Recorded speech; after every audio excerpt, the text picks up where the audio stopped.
Eu, Maria Luísa e a Rafaela vamos apresentar o artigo técnico intitulado Micro-organismos como biofábrica de lipases, elaborado durante a disciplina de tópicos especiais sobre lipídios. A nossa apresentação será dividida em introdução, seguida pela explicação sobre as enzimas em geral e especificando as lipases. Depois vamos falar dos micro-organismos como produtores de lipases e o processo de produção de lipases via microbiana.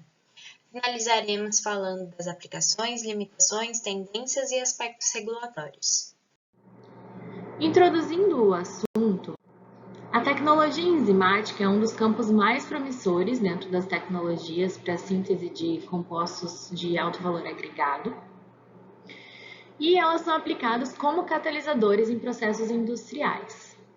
Dentre as enzimas produzidas, as lipases catalisam reações de grande interesse para os processos industriais, como a hidrólise, as de síntese, as de interesterificação de lipídios. O elevado potencial de aplicação das lipases é justificado pela sua capacidade de utilização de uma ampla gama de substratos, sua estabilidade frente à temperatura, a pH e diferentes solventes orgânicos, e a sua régio e anti-oxidatividade. As lipases são amplamente encontradas na natureza, podendo ser obtidas a partir de fontes animais, vegetais e microbianas. As lipases microbianas constituem um importante grupo de enzimas, devido à versatilidade das suas propriedades e à fácil produção em massa. Além disso, apresentam uma ampla gama de propriedades enzimáticas e especificidade do substrato, que torna muito atrativa para a aplicação industrial. E devido a essa capacidade catalítica das lipases, elas são excelentes alternativas para sínteses químicas clássicas, como aplicação nas indústrias de alimentos, detergentes, oleoquímica, farmacêutica, cosméticos, entre outros. Entrando um pouco mais no assunto, então, já como comentado, a respeito das enzimas, diversos processos tecnológicos na indústria precisam de catalisadores para que ocorram algumas reações essenciais. As enzimas, ou também como chamadas biocatalisadores, elevam consideravelmente a velocidade das reações e, quando comparados aos catalisadores químicos, requerem condições mais brandas de operação e podem apresentar alta seletividade e especificidade quanto ao tipo de reação e substrato, Além disso, a utilização das enzimas possibilita o desenvolvimento de processos tecnológicos tão eficientes quanto os realizados pela natureza e também são considerados ambientalmente amigáveis, Então, podem até ser considerados como uma tecnologia limpa. E devido às características supracitadas, a demanda mundial dessas enzimas tem crescido anualmente. Em 2015, movimentou um total global de 4 bilhões de dólares, sendo que o Brasil detinha cerca de 6% desse mercado, ou seja, aproximadamente 240 milhões de dólares. E este mercado é considerado um segmento estratégico para a economia verde, então, que está super em alta e é muito importante ser destacado. Estima-se que apenas no ano de 2019, aproximadamente 30 mil toneladas de enzimas ou suas preparações tenham sido importadas pelo Brasil e 9,3 mil toneladas exportadas. Então, os principais mercados beneficiados com a aplicação das enzimas, como já comentado, é a indústria de detergentes, nutrição animal, biocombustíveis, alimentos e bebidas, incluindo a panificação, a cervejaria, sucos e vinhos, lácteos, amidos e proteínas, indústrias técnicas, como a indústria têxtil, de papel e celulose, e a indústria farmacêutica. Além disso, é importante destacar também que o mercado de lipase microbiana foi avaliado em 400,6 milhões de dólares em 2017 e está projetado para atingir 590,2 milhões até 2023, crescendo a um CAGR, que é uma taxa de crescimento anual, de 6,8% a partir de 2018 em termos de valor. Então, é um grande crescimento. Falando um pouco sobre a nomenclatura das enzimas, então, de acordo com a EUPAC, as enzimas são divididas em 6 grandes classes, baseadas no tipo de reação que elas catalisam. Temos as oxirredutases, que catalisam reações de oxidação, redução ou transferência de elétrons, as transferases, que transferem grupos funcionais entre moléculas, as hidrolases, que catalisam reações de hidrólise, as liases, que catalisam a quebra de ligações covalentes e a adição ou remoção de moléculas de água, amônia e gás carbônico, as isomerases, que transferem grupos dentro da mesma molécula para formar isômeros, e as ligases, que catalisam reações de formação de novas moléculas a partir da ligação entre duas pré-existentes, gastando energia. As mais aplicadas em processos na indústria alimentícia são as carboidrases, que atuam na hidrólise de polissacarídeos ou oligosacarídeos, as proteases, que atuam sobre as ligações peptídicas de proteínas, liberando aminoácidos e peptídeos, as lipases, que são associadas ao metabolismo das gorduras e com processos de degradação dessas substâncias, e as oxirredutases, que atuam na oxidação ou redução de substratos através da transferência de hidrogênio ou elétrons.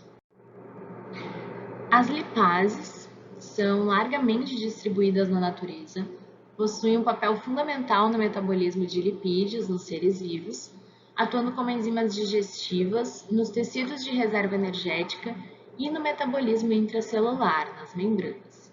Os substratos naturais das lipases são os triacilgliceróis. As lipases naturalmente catalisam a hidrólise de óleos e gorduras, liberando ácidos graxos, diacilgliceróis, monoacilgliceróis e glicerol. O mecanismo pode ser observado na figura 1. Além disso, elas são serino-hidrolases, apresentam de 199 a 641 resíduos de aminoácidos e uma sequência de fitas alfa-hélice e beta-preguiada.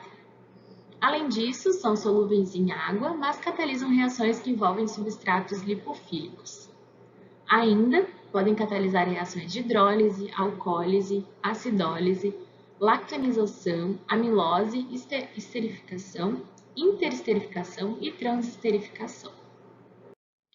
As vantagens apresentadas pela utilização de lipases é a elevada seletividade e especificidade, não precisam de cofatores, apresentam ampla faixa de pH entre 4 e 9 e elevada estabilidade em temperaturas altas, entre 28 e 70 graus Celsius.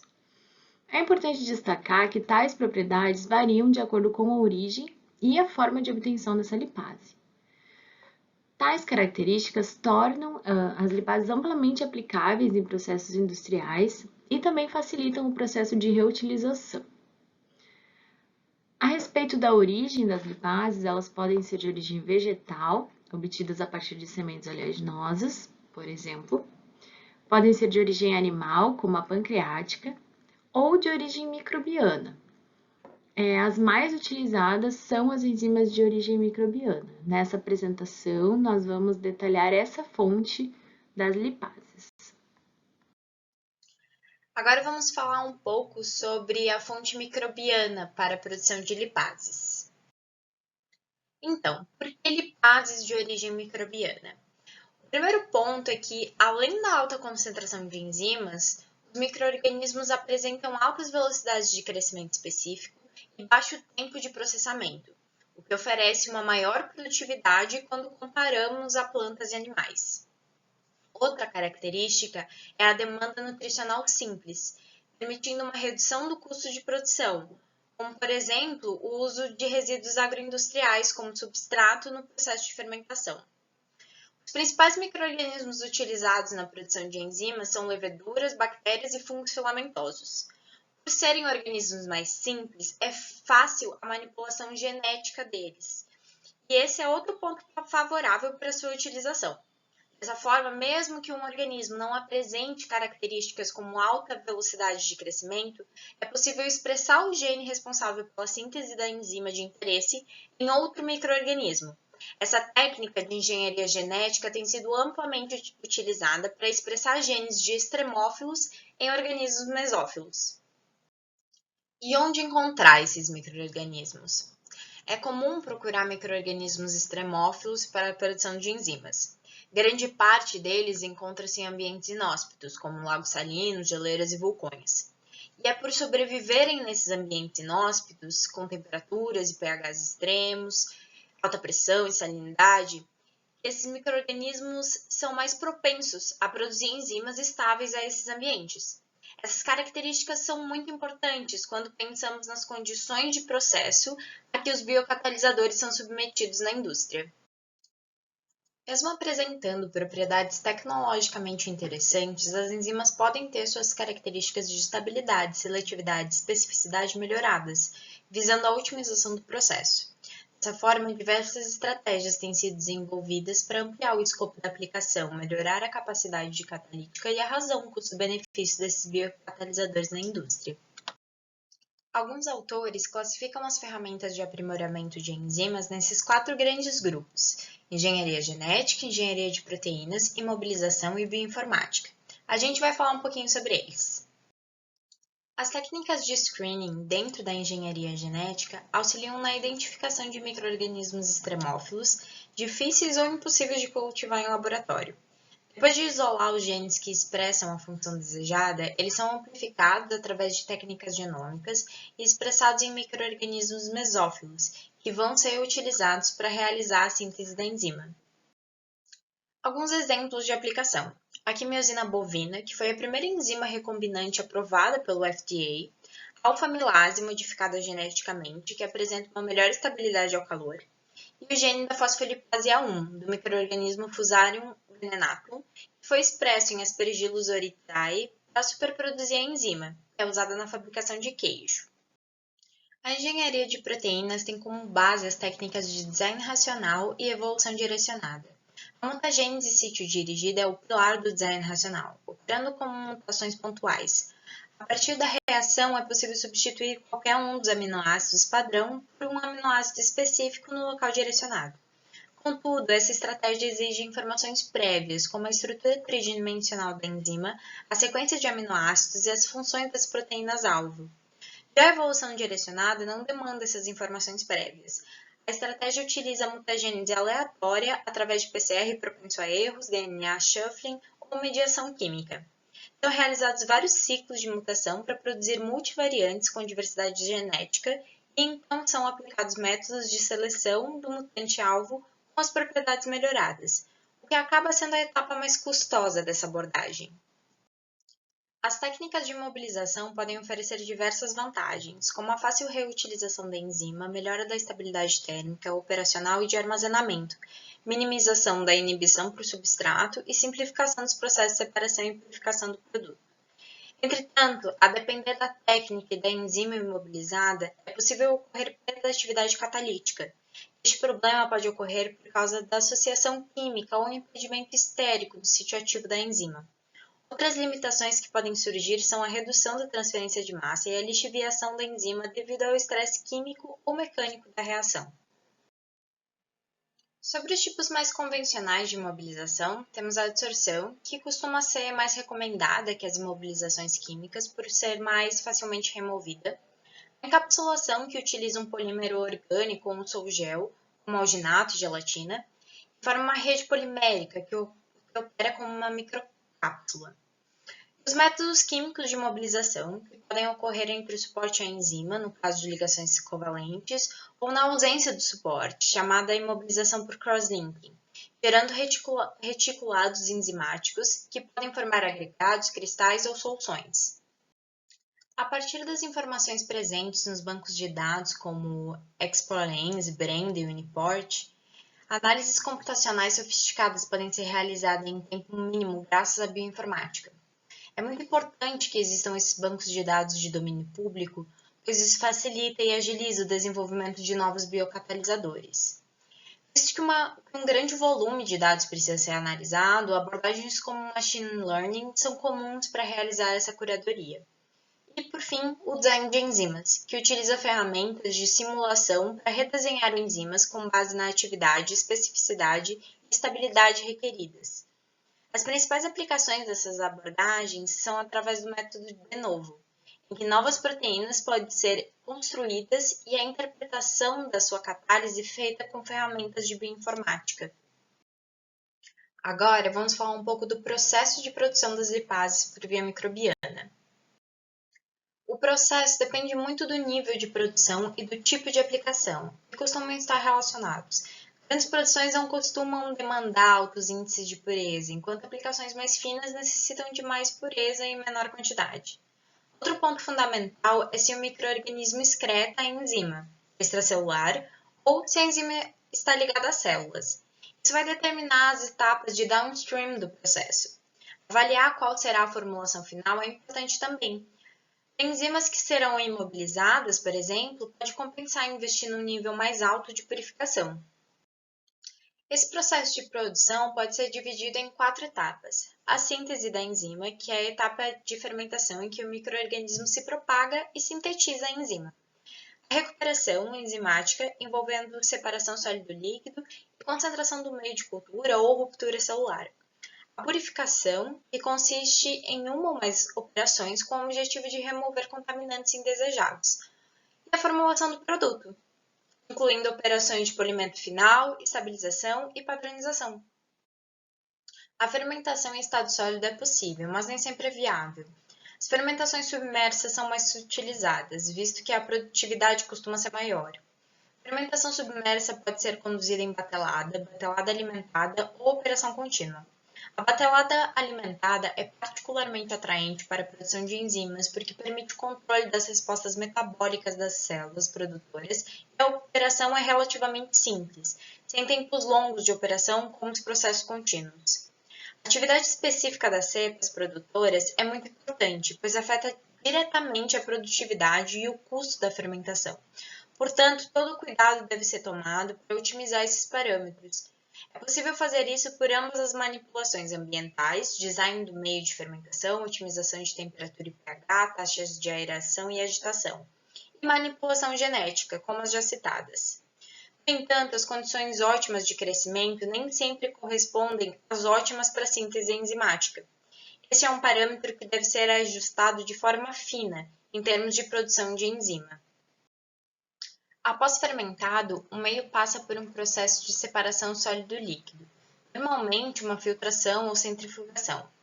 No caso de enzimas extracelulares, o meio é concentrado, por evaporação ou filtração. Entretanto, se a enzima é ligada à célula, é necessário realizar o rompimento celular, que pode ocorrer por homogeneização ou moagem, que operam a partir de tensão de cisalhamento e compressão. Os processos de permeabilização também são uma opção, como tratamento com solventes para digestão da membrana ou a lise enzimática. Após a liberação da enzima, é necessária uma segunda separação sólido-líquido para a retirada dos detritos celulares. A purificação é uma série de operações que visa remover contaminantes e produzir uma enzima com a pureza desejada. Com o aumento do número de etapas de purificação, maior é o fator de purificação e menor é o de recuperação, ou seja, quanto maior a pureza da enzima, menos ela é recuperada. Por isso, é muito relativo ao objetivo do processo qual protocolo de purificação será escolhido. Como purificação de baixa resolução, há métodos de precipitação, ultrafiltração e extração líquido-líquido. Essas operações normalmente são utilizadas como uma etapa de concentração inicial. As operações de purificação de alta resolução são as cromatografias. O limite dessas operações é seu escalonamento. Existe um meio termo entre resolução e rendimento. Apesar da resolução muito alta da cromatografia, as colunas não podem ser aumentadas por proporção geométrica, devido a considerações hidrodinâmicas. Por fim, algumas tecnologias recentes são os processos com membranas, imunopurificação e os sistemas aquosos de 2 fases. Como exemplos de processo, trouxemos o esquema de produção de lipase por Aspergillus terreus, descrito por Gulati e colaboradores. A partir da cultura do fungo, os esporos são suspensos e levados à fermentação. Após a fermentação, o meio é drenado, separando o micélio fúngico através de filtração a vácuo. O filtrado, contendo lipase extracelular, é submetido à clarificação por carvão ativado para remover pigmentos e outros materiais coloidais. O meio clarificado é submetido à primeira etapa de purificação por partição em um sistema aquoso de 2 fases. O sistema é composto por polietileno-glicol, PEG, e fosfato. Em pH 7, a lipase do Aspergillus terreus particiona especificamente na fase superior. Entretanto, algumas proteínas contaminantes também são particionadas na fase superior. demandando mais uma operação. A fase inferior de fosfato é descartada e a fase de PEG é levada à segunda etapa de purificação. Uma nova fase de fosfato é adicionada em pH 5. Neste valor de pH, a lipase particiona na fase inferior, permitindo a reciclagem do polietileno glicol, e a lipase segue para a etapa de formulação. Passamos agora para algumas aplicações das lipases. As aplicações na indústria de óleos e gorduras são diversas. Reações específicas, como a modificação de óleos vegetais na posição 2 do triacilglicerol a fim de obter gorduras similares à gordura do leite humano para alimentação infantil, e a produção de monoacilgliceróis para o uso como emulsificantes na indústria de alimentos e farmacêutica. Reação de interesterificação conduzida por lipase, também na síntese orgânica de ésteres de ácidos graxos, que apresentam propriedades surfactantes com aplicação em produtos alimentícios, farmacêuticos e cosméticos. Na panificação, as fosfolipases são usadas para melhorar o conteúdo de sabor dos produtos. Elas ajudam a melhorar a textura e o apelo estético do pão e de outros produtos assados. As lipases também atuam no prolongamento da vida útil, maciez e volume. A hidrólise da gordura do leite, promovida pelas lipases, ocasiona a produção de compostos característicos de aromas em queijos, acelerando a maturação e possibilitando a produção de produtos similares a queijos, e a lipólise da manteiga e do creme de leite. Um dos campos de maior aplicação industrial das lipases é a indústria de detergentes. O poder de limpeza dos detergentes é aumentado pela adição de enzimas em sua composição. Para este uso, as lipases precisam ser termoestáveis e permanecerem ativas em meios alcalinos, devido às condições de lavagem. Além disso, devem apresentar uma baixa especificidade pelo substrato. Na indústria química, podem ser usadas para a construção de blocos quirais e aplicadas em cosméticos como emulsificantes e umidificantes. O processo de produção comercial de biodiesel é normalmente realizado por via química, mas a rota enzimática tem ganhado destaque devido a vantagens como a facilidade de separação do catalisador, a obtenção de produtos mais puros e por permitir o uso de etanol hidratado na reação. Essas são apenas algumas das diversas aplicações das lipases na indústria. Bom, falando um pouco sobre as limitações e tendências, temos como limitações os custos de produção e obtenção, os cuidados no processamento, como a faixa de pH e temperatura específicos de cada enzima, as garantias no método de produção, garantindo boas etapas de purificação, cuidados com a patogenicidade, toxicidade do micro-organismo utilizado para a obtenção da enzima, alinhando a indústria com os órgãos regulamentadores. No âmbito de tendências, essas acompanham o envelhecimento da população, a urbanização em massa, crescimento da classe média, o consumidor digital e, é mais importante, a importância da sustentabilidade. Então, as enzimas vêm de encontro a essa demanda com esse viés de tecnologia limpa, podendo aumentar a eficiência e o rendimento de uma ampla gama de processos. Com as enzimas, nós conseguimos produzir mais com menos e contribuir para a manutenção do crescimento econômico e o uso adequado dos recursos naturais. É essencial destacar também a importância das lipases, no processo de substituição de gorduras trans, com o processo de interesterificação enzimática. Além disso, possuem destaque também na indústria de panificação, com a estabilização de massas, que modificam os próprios lipídios da mistura e estes agem como emulsificantes. E, por fim, uma das maiores tendências é a produção de enzimas a partir de micro-organismos geneticamente modificados, visando a obtenção de enzimas com condições e faixas de temperatura específicas. Tais enzimas podem ser a única opção de produção de alguns produtos especiais e têm frequentemente um melhor custo-benefício que as enzimas convencionais, Podem ser produzidas com menos energia, matérias-primas e menos desperdício, levando à redução do impacto ambiental. Sobre os aspectos regulatórios, As jurisdições e os corpos de avaliação, então, estão representados nas figuras. Os sistemas de regulamentação de enzimas variam globalmente, mas as exigências são muito similares. A regulamentação da União Europeia é a mais conservadora, no viés de demonstrar a necessidade tecnológica e as exigências de OGM. Os requisitos do Brasil são alinhados com os dos Estados Unidos, Canadá, México e Austrália, Nova Zelândia. E ainda alguns requisitos adicionais da União Europeia também são adicionados. No Brasil, o corpo de avaliação é a Agência Nacional de Vigilância Sanitária, Anvisa, e as resoluções vigentes são a RDC 53, de 7 de outubro de 2014, e a RDC 54, também de 7 de outubro de 2014. Bom, sobre a resolução RDC 53, esta aprova a lista de enzimas com suas respectivas fontes de obtenção, aditivos alimentares e veículos autorizados em preparações enzimáticas para uso como coadjuvante de tecnologia na produção de alimentos em geral. No Brasil, então, são aprovadas 10 enzimas de origem animal, 9 de origem vegetal e 119 de origem microbiana, sendo 44, 37%, organismos geneticamente modificados. Já sobre a RDC 54, dispõe sobre o regulamento técnico sobre as enzimas e preparações enzimáticas para uso na produção de alimentos em geral. É importante destacar os requisitos de composição da preparação enzimática e procedimentos administrativos relacionados, afirmando a importância do emprego das enzimas como tecnologicamente justificável e seguro à saúde. Para a produção de enzimas a partir de micro-organismos, deve-se apresentar a identificação taxonômica, identificação da cepa e local de depósito. Caso não possua, deve justificar.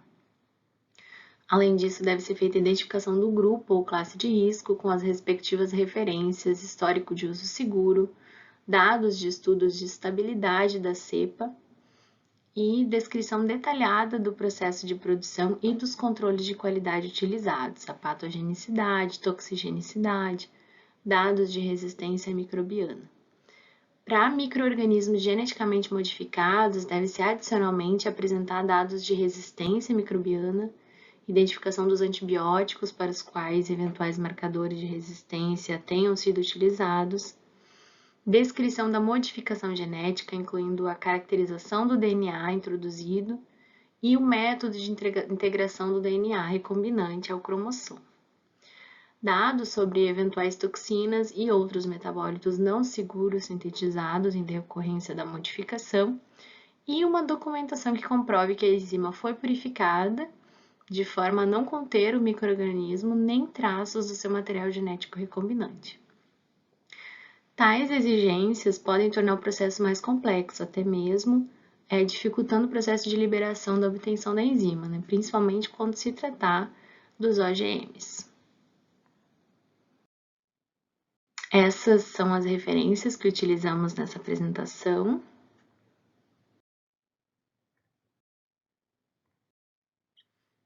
Muito obrigada pela atenção e ficamos à disposição para responder as dúvidas nos respectivos e-mails.